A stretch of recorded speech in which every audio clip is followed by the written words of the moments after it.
гласи, селхичи отрупани, с много веселие и с много искрен смях. И с много подаръци.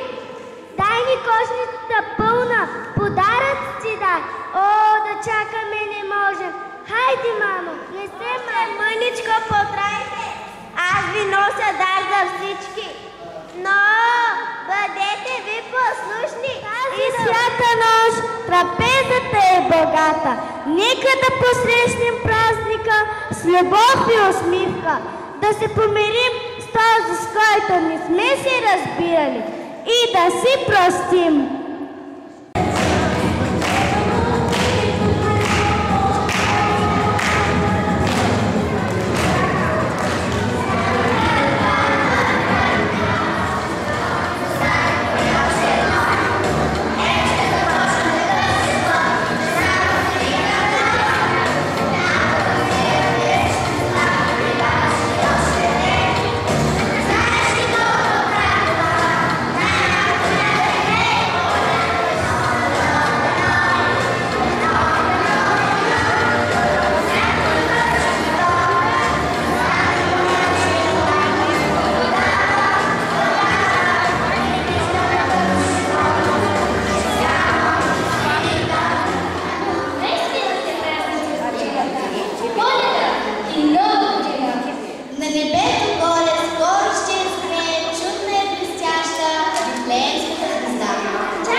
всички участници в програмата заедно с техните ръководители. Много ви благодаря. Отново ни заредихте с много положителни емоции и изтоплихте сърцата ни с вашите прекрасни изпълнения. И тъй като сме в навечерието на един от най-хубавите християнски празници, Коледа, на всички пожелавам да е весела и щастлива и приятно изкарване на празничните дни. Пожелавам приятна ваканция, тъй като тези празници винаги ги свързваме с малко почивка за всички нас. Живи, здрави да сте и новата година да бъде ползотворна